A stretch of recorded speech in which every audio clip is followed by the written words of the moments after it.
로마서 말씀에 죄를 더하게 하려, 은혜를 더하게 하려고 죄에 거하겠느냐. 로마서 7장 말씀 분명히 그렇게 말하고 있습니다.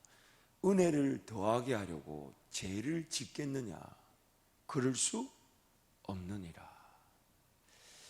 우리가 예수 그리스도로 말미암아 용서함을 받고 구원을 받았다 했을 때에 그 사람의 구원이 의심을 받는 이유가 무엇이냐면, 물론 장담할 수는 없지만 의심을 받는 이유가 뭐냐면, 노골적으로 내가 이렇게 죄를 지어도 나중에 내가 용서함을 받을 수 있다라는 그런 착각을 가지고 있기 때문입니다. 물론 노골적으로 내가 이런 죄를 지으면 하나님 날 용서하실 거라고 말하는 사람은 없지만, 그 은혜를 더하게 하려고 죄에 거하겠느냐, 그럴 수 없다는 겁니다. 오늘 삼손의 이야기가 바로 그 점을 강조하고 있죠. 하나님이 역사를 드러내실 때에 지금 삼손처럼 이런 불법, 하나님의 법을 어겨가면서 그것을 은혜의 기회로 삼을 수 있느냐 하는 것입니다. 그럴 수 없다는 겁니다. 하나님께서 과연 은혜를 베푸시는데 하나님의 뜻을 이루기 위해 부정과 불법이 도구로 이용되어질 수 있냐 하는 것입니다. 처음부터 그렇게 갈 수가 없다는 거예요. 삼손이 지금 하나님의 은혜의 기회를 기대하고 사사로스 역사를 감당한다 할 때 꼭 그 이방 여인을 부인으로 취하는 이것을 통해서 하나님의 역사를 이루시냐 이 말이에요. 근데 오늘 성경은 오늘 왜 아주 중요한 부분을 두 가지로 나눠서 얘기하고 있습니다. 첫 번째는 하나님께서 우리에게 은혜를 베푸신다 하실 때 과연 그 은혜의 기회가 부정과 불법이라는 것을 통해 나타날 수 있는가 하는 문제와, 두 번째는 항상 하나님의 사람들이 놓치는 안타까운 부분이 뭐냐면, 뭔가 평안하다 할 때, 뭔가 이만하면 족하다 할 때 하나님께서는 더 깊은 동행과 더 놀라운 역사의 자리로 우리를 이끌어가기를 원하시는데 우리는 계속 그게 초점을 두지 못한다는 거예요. 그래서 항상 어떤 자리에 머물게 있냐면, 꼭 어려움이 닥쳐야만이, 문제가 생겨야만이, 뭔가 꿈을 꾸고 비전을 가지고 하나님이 더 영광을 받으실 자리, 교회가 더 부흥할 자리, 선교의 역사에 더 크게 일하실, 하나님이 일하실 능력의 자리. 그래서 지금도 끊임없이 하나님은 수많은 기회들을 우리에게 베풀기를 원하시는데 우리는 자꾸만 거기에 대한 눈이 열려져 있기보다는 자꾸 눈앞에 보이는 현실, 눈앞에 보이는 삶, 당장 눈앞에 치료해야 될 것들을 치르느라 하나님께 정작 이끌어 가실 그 길을 매번 놓치기 십상이에요. 그러다 보니 그런 이유로 매 순간 그 결정 하나하나가 엄청난 병폐를 가지고 오는 것인데 그 결정을 쉽게 해버립니다. 하나님께 매 순간 물어야 돼요. 과연 이 만남이 하나님 괜찮은 만남입니까? 제가 이런 만남을 통해 이런 결정을 해도 됩니까? 제가 이런 일을 쉽게 결정하게 해도 가도 됩니까? 평생 제가 이 직장에 사는 겁니까? 이 일을 내가 평생 하는 겁니까? 사명에 따라, 하나님이 영광을 받으실 기회에 따라 자꾸만 시선을 넓히고 하나님의 은혜를 구하게 될 때에 지금의 그 안 그러면 충분히 감당되어질 수 있는 것으로 하나님과 함께 동행하면서 하나님이 보여주시는 그 믿음의 세계와 영광의 기회들을 보면서 더 주님 사랑하고 더 주님 의지하고 더 주님 기뻐하고 더 주님만을 신뢰하고 무엇이든 주님 말씀하시면 순종하겠다는 것으로 살아가는 것이 오늘 우리의 삶인데, 그 하나님의 영광의 기회와 믿음의 역사는 보지 못한 채 자꾸만 주어진 것, 내가 할 수 있는 것, 하고 싶은 것, 눈에 보이는 것, 그것이 전부인 양 착각하고 살아갑니다. 그러다 보니까 매 순간 더 큰 역사를 위해 구별됐던 존재가 자기 욕심, 자기 정욕인 줄 모르고 거기에 휩싸여서 인생을 마무리하고 맙니다.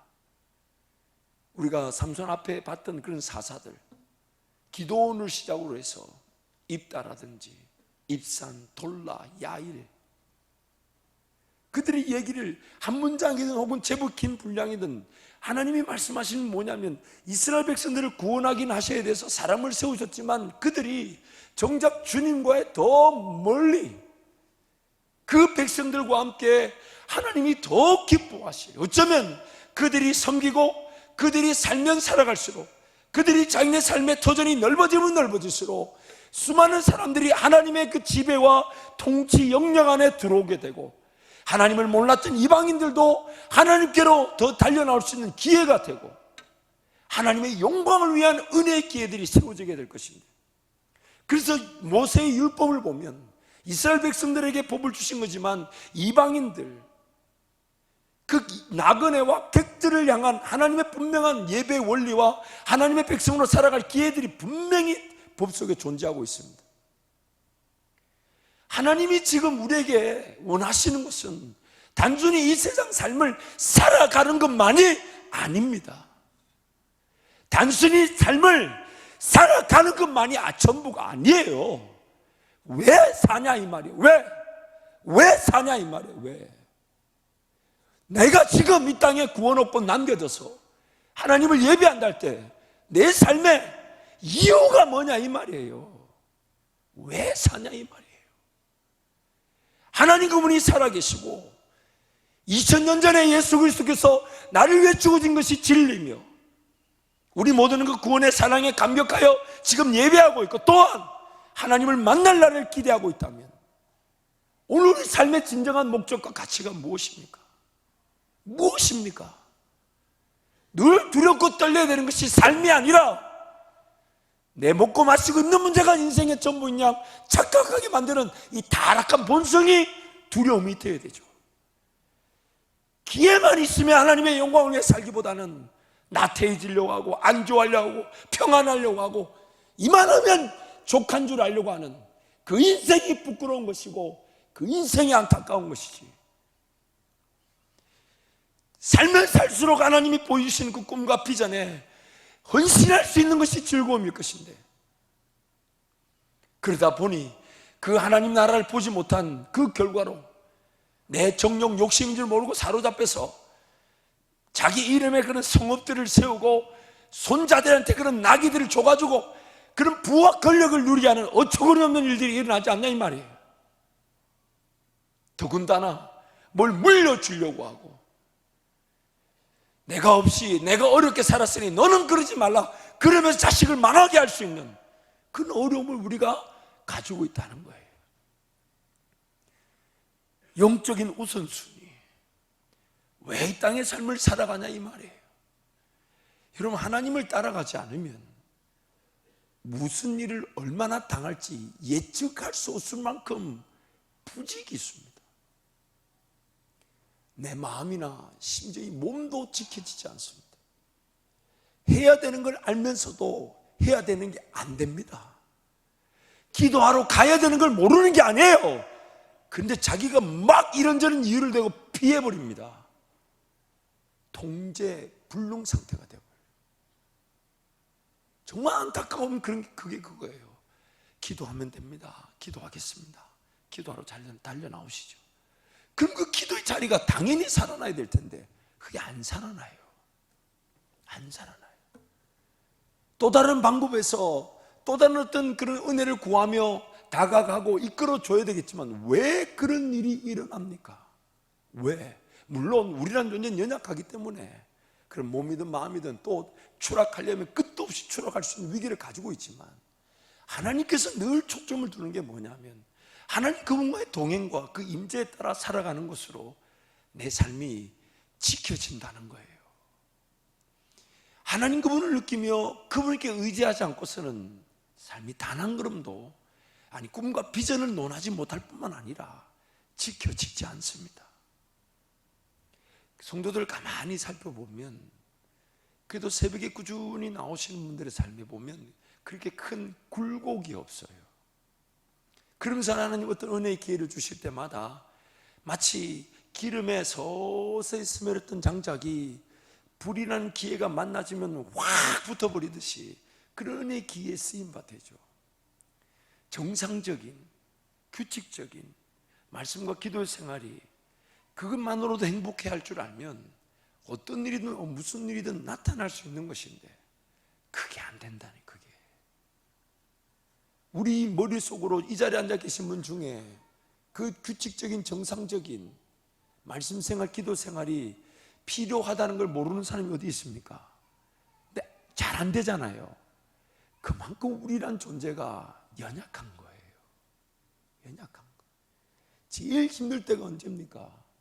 아는데, 그래서 마음 먹었는데 그 기회를 놓쳤을 때 여러분 심정이 어떻습니까?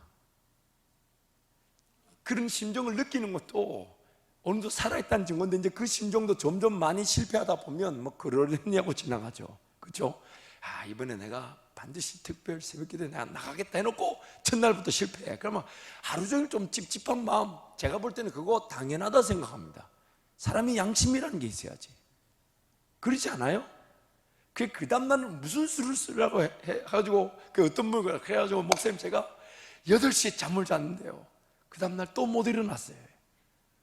그래, 아니 8시에 잤는데 그건 제가 용서해 드릴게요. 그건 어쩔 수 없어요. 그거는 그 몸이 좀 뭔가 비정상인 것 같은데 8시에 잤는데 새벽 4시나 5시에 눈이 안 떠지는 거는, 야, 그거는 제 속으로 뭐 말은 안 했습니다만은 약간의 그런 사람들의 기준을 이렇게 정상적인 수치에 미치지 못하는 것 같지 아닌가. 그러면서, 그런데 그 뒤에 말이 기가 막혀요. 수면제를 먹어서 그런가 뭐 이런. 오늘 우리는 알지만 나란 이 존재가 호락호락하지? 호락호락하지 않아요. 어떻게든 몸부림치면서 하나님과 함께 내일 새벽을 깨우지 못하면 아침에 7시라도 혹은 8시라도 아니면 저녁에라도 하루에 1시간 이상은 깨어있을 수 없더냐는 그 주님이 제자들에게 하신 말씀처럼, 그런 어떤 정말 내 삶에 그래도 주님 앞에 의무감이라도 달려나가서 자유와 기쁨을 맛볼 수 있는 기회가 바로 우리 가운데 있어지게 될 것입니다. 사랑하는 성도 여러분, 오늘 삼손의 이 이야기 정말 우리에게 충격입니다. 하나님께서 과연 원하시는 것이 은혜를 더하시기 위해 불법을, 부정을, 죄를 어떻게 여기고 계시는가? 서울 남포교회 박영선 목사님이 사사기 강해 책에서 오늘 이 삼손의 이야기를 말씀을 정하실 때 제목을 이렇게 붙여놨었어요.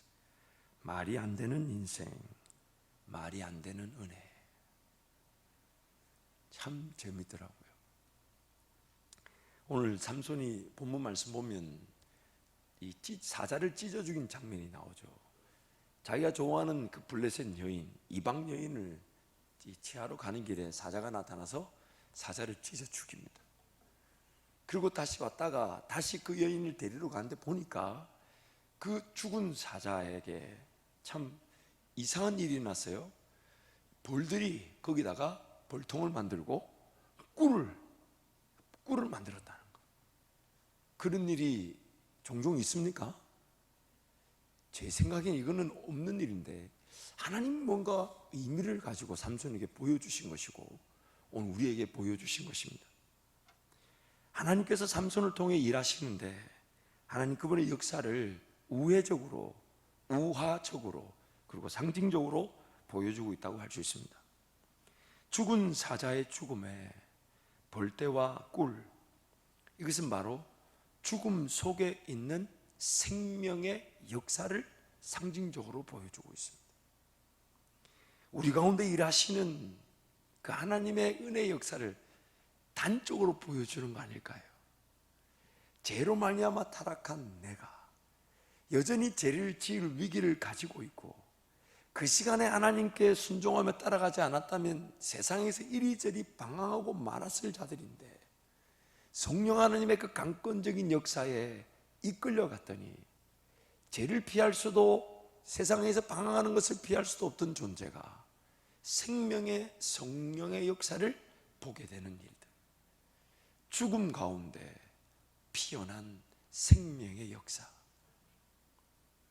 하나님 말씀에서 강조하는 바가 무엇인가 하면 결코 은혜 받을 만한 자격이 없는 자들을 하나님께서 택하셨다는 이유로 시도해 보지 않은 방법이 없을 만큼 하나님은 구원의 역사를 베풀고 계신다는 것입니다.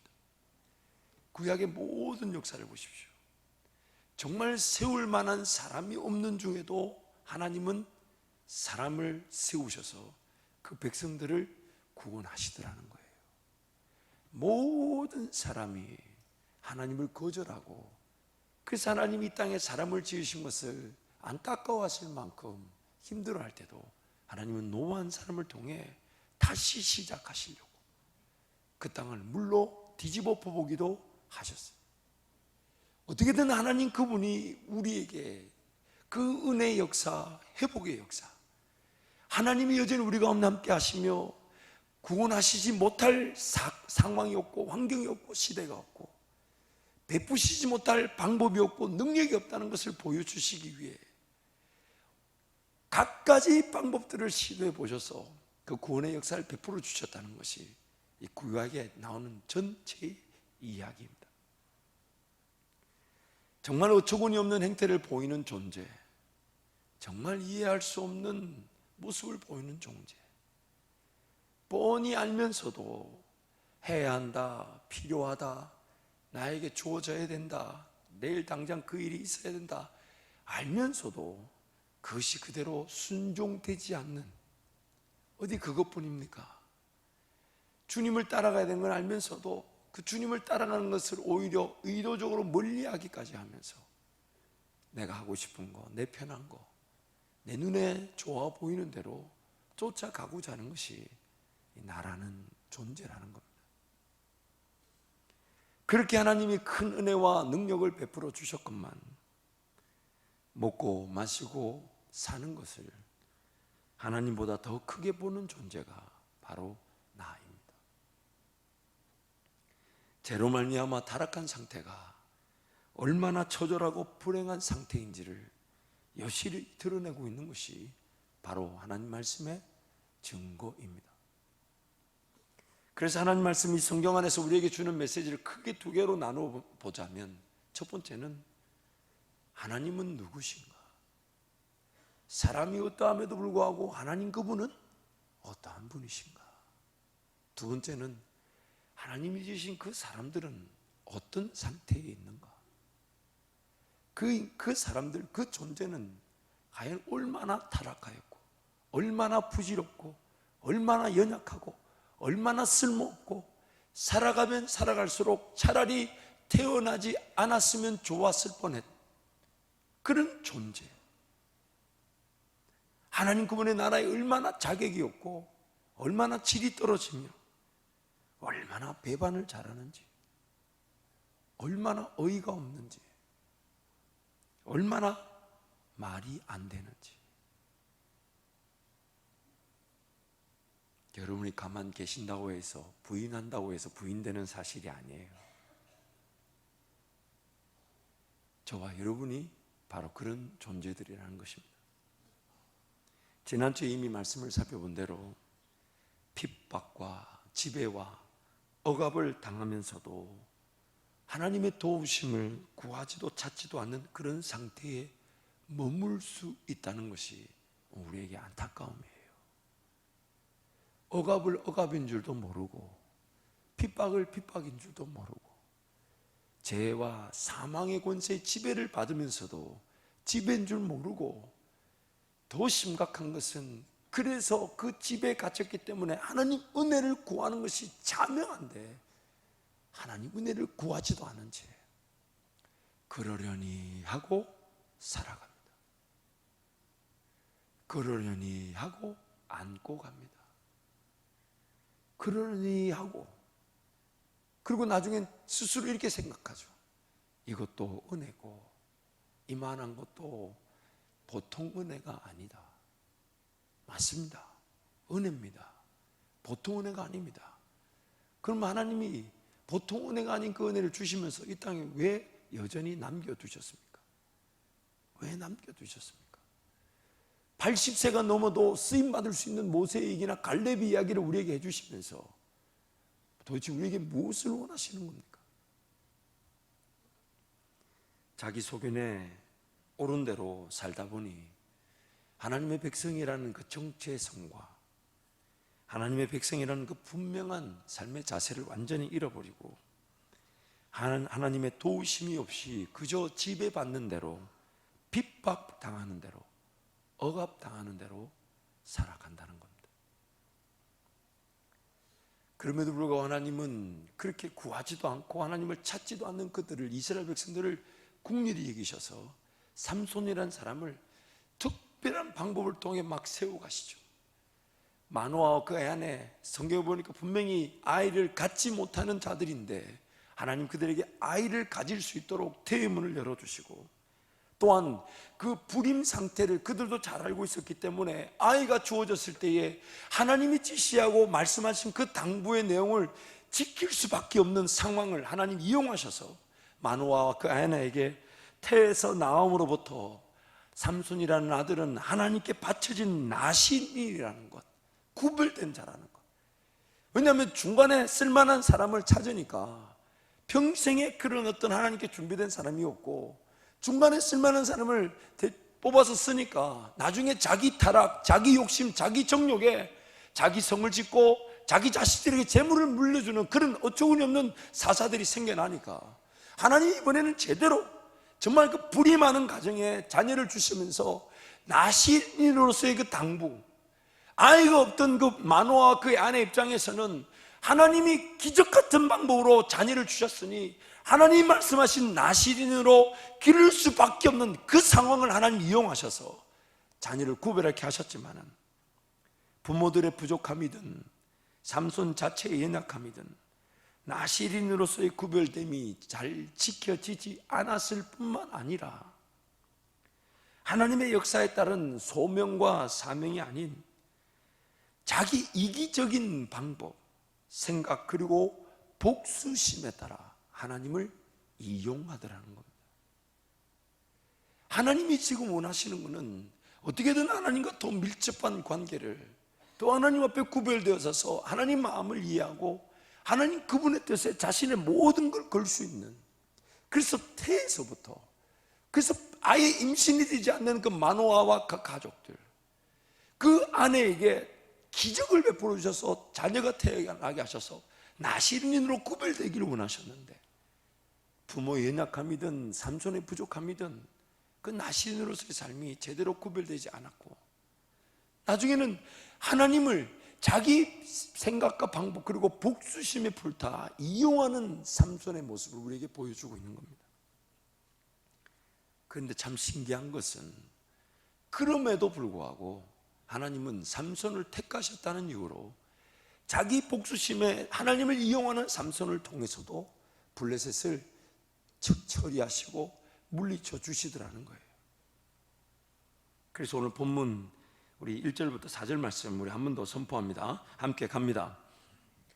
삼손이 딥나에 내려가서 거기서 블레셋 사람의 딸들 중에서 한 여자를 보고 올라와서 자기 부모에게 말하여 이르되, 내가 딥나에서 블레셋 사람의 딸들 중에서 한 여자를 보았사오니 이제 그를 맞이하여 내 아내로 삼게 하소서 하매, 그의 부모가 그에게 이르되, 내 형제들의 딸들 중에나 내 백성 중에 어찌 여자가 없어서 내가 할례 받지 아니한 블레셋 사람에게 가서 아내를 맞이하려 하느냐 하니, 삼손이 그의 아버지에게 이르되, 내가 그 여자를 좋아하오니 나를 위하여 그 여자를 데려오소서 하니라.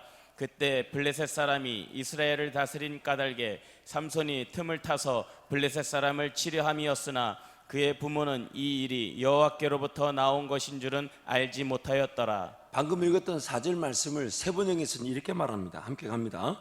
그의 부모는 주님께서 블레셋 사람을 치실 계기를 삼으려고 이 일을 하시는 줄을 알지 못하였다.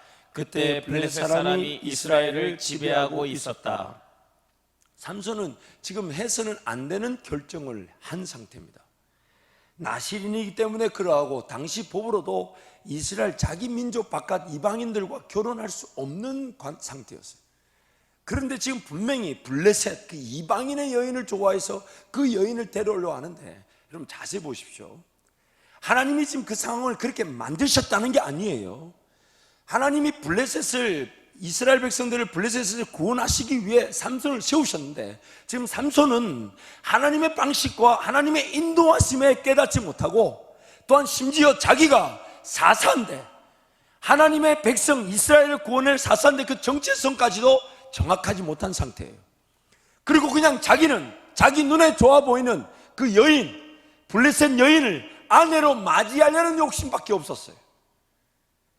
그러나 그 일은 결국 삼손에게 어려움을 가져다 줄 수밖에 없습니다. 자기가 낸 깨에 자기가 사랑한다는 여인에게 답을 가르쳐 줬는데 그 여인이 그 답을, 그 꾀를 낸 사람들에게 누설하고 말았죠. 자기 어려움이 자기의 깨에서부터 시작되어져서 자기 방법이 자기 삶을 힘들게 만들어 버렸습니다. 그런데 하나님께서 그 삼손의 자기 꾀로 말미암아 약이 될 것들을 미리 아시고 그 삼손을 통해 약이 될 그것을 통해 블레셋을 치려고 계획하셨던 거예요. 한 번 더 여러분 강조합니다. 하나님께서 은혜를 베푸신다 하실 때에 차라리 세움받지 않는 것이 더 안전할 수도 있습니다. 하나님이 택하셔서 세웠다 했는데 기회를 줬는데 그 기회가 그 사람이 하나님의 방식대로 온전히 순종하지 못하면 그 무너짐이 심하게 됩니다. 수치와 부끄러움을 피할 수가 없습니다. 하나님의 기회를 주기로 작정하시고 세웠는데 그 사람이 자신의 삶 전체를 하나님께 내어드리며 하나님의 그 말씀, 인도하심, 주도 면밀한 간섭하심, 하나님 그분의 그런 세세하면서 무엇보다도 따르는 나, 기회를 받은 나에게 보호와 인도하심과 또한 내가 제일 먼저 하나님을 깊이 더 사랑하고 더 즐거워할 수 있는 기회를 가지고 하나님 앞에 쓰임받으면서 역사가 나타나기를 원하시는데 지금 삼손처럼 그 정체성을 망각한 채 자기 하고 싶은 대로 막 하니까 하나님 그것이 어떻게 목적을 이루시냐면 삼손이 순종하지 않았지만 삼손이 어리석은 깨로 약이 될 그 일을 하나님이 블레셋에서부터 이스라엘을 구원할 방법으로 쓰실 수는 있었다는 거예요. 사사기 내용에서부터 계속돼서 강조되는 게 뭐냐면 쓰임받고 버려지는 겁니다. 그래서 사도 바울이 뭐라고 얘기합니까? 날마다 나를, 자기를 쳐서 복종시킨다. 여러분, 한 번 더 강조하는 것은 종종 많은 성도들이 오해하고 간과하기 쉬운 내용이 이것입니다. 내가 잘못 선택하고 내가 잘못된 길을 간다 해도 하나님께서 일해 주실 수 있고 또한 어느 정도의 뜻하지 않았지만은 성과를 볼 수 있다는 이유로 방종하는 것. 하나님이 제일 경멸하십니다. 그래서 갈라디아서 6장 말씀 뭐라고 얘기하시냐면 사람이 무엇으로 심든지 그대로 거둔다 하시면서 스스로 속이지 마라. 하나님은 업신여김을 받지 않으신다. 하나님의 그 은혜와 능력이 나타날 때에 가장 그 부정적인 그런 불법, 그런 죄적인 요소들을 통해 그 은혜를 드러내셔야만 하는가? 그것이 항상 우리에게 던져져야 되는 분별력의 기준이 되어야 합니다. 내가 지금 일터에서 혹은 사업에서, 직장에서, 가정에서 하나님의 살아계심을 믿는다면 과연 내가 이 불법을 받아들일 수 있는가? 이 부정을 내가 용납할 수 있는가? 세상과 타협해서 되는가? 여러분, 두려운 것이 뭔지 아세요? 그때는 작은 결정이라고 여겼던 그 타협이 평생의 올무가 될 수 있습니다. 그때는 이것도 뭔가 은혜가 나타나겠지라는 자기 소견이 하나님은 평생에 걸쳐서 풀어야만 숙제로 남아있을 수 있습니다. 길이 열리지 않습니다. 방법이 나타나지 않습니다. 하나님 음성이 안 들려요. 하나님의 뜻이 식별이 안 됩니다. 하고 싶지만 안 됩니다. 열심히 하는데 아무 일이 나타나지 않습니다. 죽자고 덤벼드는데 내 욕심이라고 기도하는 중에 울기만 합니다. 종종 우리 후배들, 사역자들 만날 때마다 안타까운 얘기를 많이 들어요. 이런저런 얘기를 많이 들을 때마다 제 스스로를 살펴보고 제 스스로를 좀 더 자중하려고 애를 씁니다. 나도 저런 어려움이 일어날 수 있다. 종종 기회가 돼서 그때로 한번 돌아가 보라 해서 그것이 회개되어지고 은혜를 구했을 때 길이 열리는 후배들도 보지만은 정말 어떤 이유에서 그 길이 그렇게 열리지 않는지, 주어지지 않는지 그렇게 하고 싶고, 실력도 얼마나 좋은지 몰라요. 공부도 얼마나 잘했는지 모릅니다. 지금도 하나님 견신하고 있는데 무슨 이유인지 풀리지가 않아요.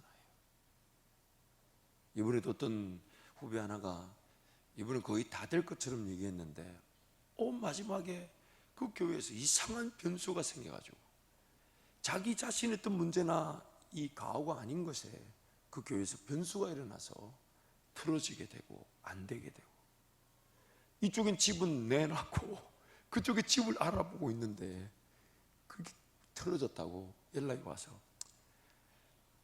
저한테 그러더라고요. 형님 죽고 싶습니다 그러더라고요. 제가 그래서 지옥 간다. 좀 뭐라고 위로를 내줘야 될지 모르겠더라고요. 그래서 밥이나 한 끼 먹자 했더니 형님 입맛도 없습니다. 근데 참 모르겠어요. 그런데 여러분, 항상 우리 삶에는 그런 안타까운 요소들이 무궁무진하게 자리 잡다가 나중에는 정말 어처구니 없는 결말로 삶을 마무리할 수 있습니다. 그게 바로 삼손의 이야기잖아요. 마지막에 그 블레셋 사람들과 함께 죽고야 마는 그 어처구니 없는 그 안타까운 결말이 바로 삼손의 이야기입니다. 하나님의 목적과 하나님의 목표는 어떤 뜻이 분명하여 역사와 능력이 나타나는 것만이 전부가 아닙니다.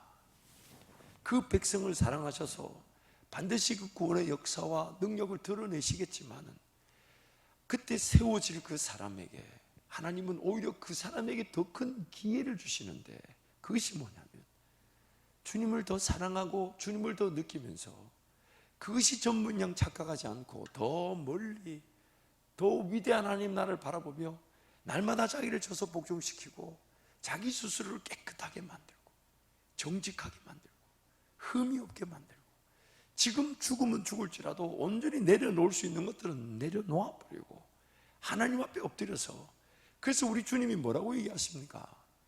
예루살렘을 떠나지 말고, 우리 주님이 성천하시기 직전에 마지막으로 한 말이 뭐냐 이 말이에요. 예루살렘을 떠나지 말고 뭘 기다리라고 말씀하셨습니까? 성령을 기다리라. 성령 그가 임하시면 너희가 권능을 받고 예루살렘과 유대와 사마리아와 땅 끝까지 증인되게 하신다 하셨는데, 우리는 그 성령 하나님 앞에 기다리지 않으려고 합니다. 하나님의 뜻을 분별하려고 하지 않아요. 성령 하나님께 모든 주권을 내어드리고 성령 하나님 말씀하시면 없던 것도 깨닫게 되면 걸어가게 될 것이고, 지금 감당해야 될 것들이 하나님의 뜻이 확인되어지면 더 열심히 가게 될 것이고, 그 너머의 새로운 일도 언제든지 말씀하실 수 있는 것이 성령 하나님이기 때문에 항상 약속하신 성령을 뭐 하라고요? 약속하신 성령을 뭐 하라고요? 기다리라.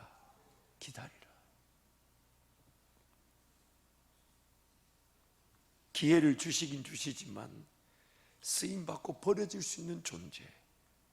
안타까운 것은 우리 주변의 목회자들이나 혹은 성도들의 그런 종종 일어나는 사건들을 보면서 우리 스스로도 두렵지 않습니까?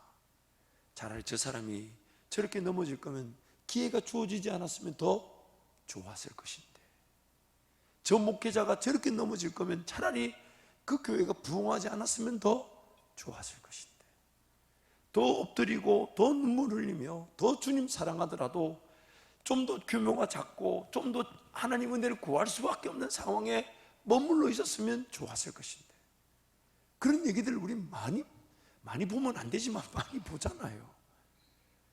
제 자신을 살펴보게 되는 거죠. 내가 지금 혹시 누리려고 하는 거 아닌가? 성읍 30개를 세우고 30명의 손자들에게 30개 나귀를 태우고 그렇게 가려고 하는 것은 아닌가? 내 욕심, 내 정욕인 줄 모르고 타락의 길을 하나님을 이용하고자 가고 있는 건 아닌가? 사랑하는 성도 여러분, 하나님께서 역사하실 기회를 통해 그 기회를 가진 자가 하나님을 더 의지하고 신뢰하고 사랑하고 더욱 순종함으로써 하나님과의 더 깊고 강렬한 동행을 누리면서 또한 하나님의 뜻을 이해하여 하나님의 나라를 확장하고자 하는 거룩한 열망이 일어나고 그 열망에 따라 헌신과 충성과 수고와 희생의 기회를 가지더라는 것입니다. 그리고 이것이 순환적으로 점점 더 반복되어지게 되면서 요한복음 1장 16절에 말한 대로 은혜 위에 은혜의 삶이, 로마서 1장 17절에 말한 대로 믿음으로 믿음에 이르게 되는 것입니다. 이르게 되는 것입니다. 데살로니가전서 4장 1절 7절 말씀 우리 함께 갑니다. 그러므로 형제들아 우리가 끝으로 주 예수 안에서 너희에게 구하고 권면하노니 너희가 마땅히 어떻게 행하며 하나님을 기쁘시게 할 수 있는지를 우리에게 배웠으니 곧 너희가 행하는 바라 더욱 많이 힘쓰라. 우리가 주 예수로 말미암아 너희에게 무슨 명령으로 준 것을 너희가 아느니라. 하나님의 뜻은 이것이니 너희의 거룩함이라. 곧 음란을 버리고 각각 거룩함과 존귀함으로 자기의 아내 대할 줄을 알고 하나님을 모르는 이방인과 같이 세욕을 따르지 말고 이 일에 분수를 넘어서 형제를 해하지 말라. 이는 우리가 너희에게 미리 말하고 증언한 것과 같이 이 모든 일에 주께서 신원하여 주심이라. 하나님이 우리를 부르심은 부정하게 하심이 아니요 거룩하게 하심이니. 3절 말씀 보면 하나님의 뜻은 이것이니 너희의 거룩함이라. 거룩함, 그것을 성경에서는 깨끗하다, 흠이 없다, 결국 담겨질 수 있는 준비가 되었다, 음성을 들을 수 있는 상태가 되었다. 예수 그리스도로 말미암아 하나님과의 관계가 회복되었다. 하나님의 그분의 뜻에 언제든지 감동되어져서 걸어갈 수 있는 믿음의 사람이 되었다. 거룩함이라. 평생의 갈등입니다. 그러나 그 거룩함의 그 은혜를 누리기 시작하면 매일매일 그 하나님의 음성에 대한 사모함은 커질 뿐만 아니라 하나님의 말씀과 기도로 거룩하여지면서 하나님이 무엇이든 말씀하실 수 있고 하나님 무엇이든 나타내실 수 있고, 그러면서 그는 더 거룩하여지기를, 더 주님 사랑하기를. 이것이 바로 은혜의 선순환이죠. 하나님을 닮아가면 닮아갈수록 거룩하여지죠. 그래서 우리는 하나님의 형상을 닮아 지음을 받았으니 예수 그리스도를 말미암아 하나님의 형상을 따라 지음을 받은 자로 회복되어져 가는 그 거룩함, 그 거룩함에 따라 말씀과 기도로 거룩하여져 가면 갈수록 말씀의 그 기준이 분명하고 선명하고, 나중에 하나님이 나에게 주관적으로 무엇이든 말씀하실 때마다 불이 붙죠. 불이 붙죠. 다음에 말씀을 좀 더 깊이 나누겠습니다만은, 그렇게 하나님이 말씀해 주시는 것에 따라 순종하며 살아갈 때 내 삶이 안전합니다. 하나님이 말씀하셔서 아무것도 보이지 않지만 나부터 헌신한 자리, 나부터 시작된 사역, 나부터 순종하여 펼쳐진 일들, 결국 그 모든 믿음으로 시작된 사역과 일은 하나님께 더 의지하지 않고 하나님 은혜를 구하지 않으면 안 되는 기도와 말씀이 살아나게 되죠. 그 열매를 보면 미친 듯이 걸어갑니다. 농사 처음 짓는 사람들이 그 열매로 산다 그러잖아요. 그 하나님과 함께 동행하며 살아가는, 그 열매를 보는 그 순간이 나라는 존재에게 하나님 더 큰 기회를 주시면서 영향력과 가치는 더 커져 있고, 하나님이 나를 더 귀하고 아름답고 존귀하게 빚어가시면서 깨끗하게 하시면서 구별된 그릇과 같이 나를 써주신다는 거예요. 베드로전서 1장 13절부터 17절 말씀 함께 선포합니다. 그러므로 너희 마음의 허리를 동이고 근신하여 예수 그리스도께서 나타나실 때 너희에게 가져다 주실 은혜를 온전히 바랄지어다.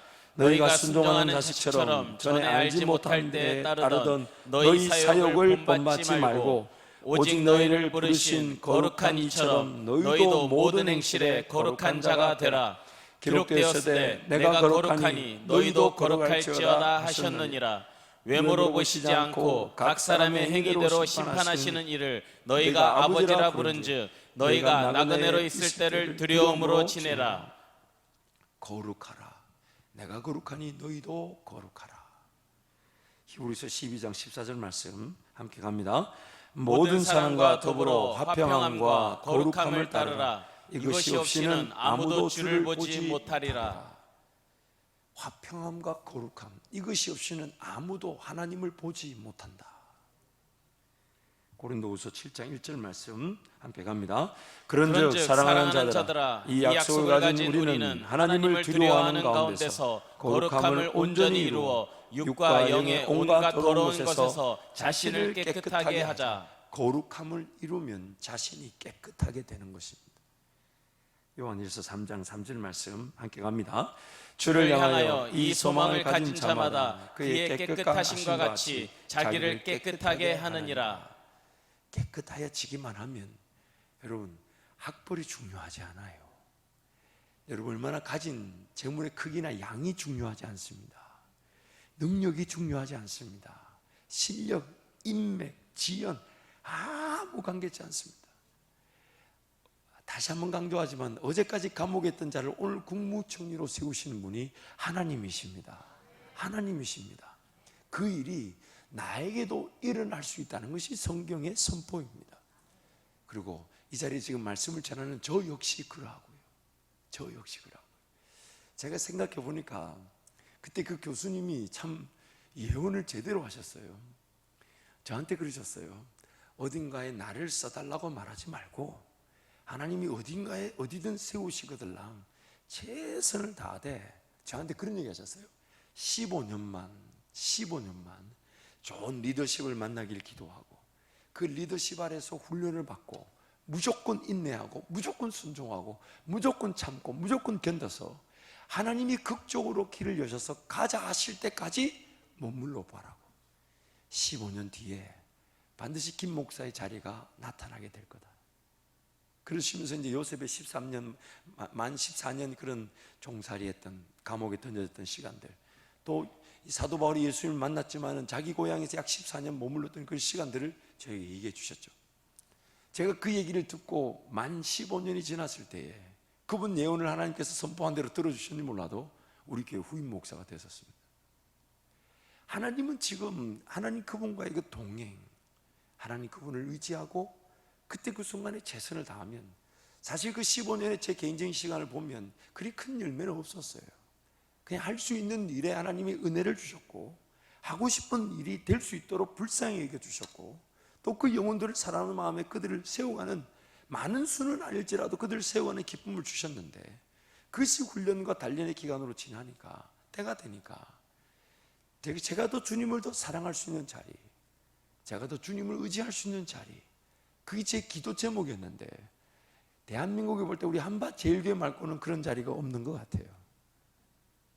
제가 더 주님을 사랑하고 주님을 의지하는 것만으로도 충분한 것. 우리 성도들도 저한테 뭐 별다른 거 특별한 거 바라지 않아. 딱 한 가지만 바라잖아요. 기도의 무릎만이 살아나기를. 이것만큼 좋은 은혜가 어디 있고 이것만큼 큰 은혜가 어디 있냐 이 말이에요.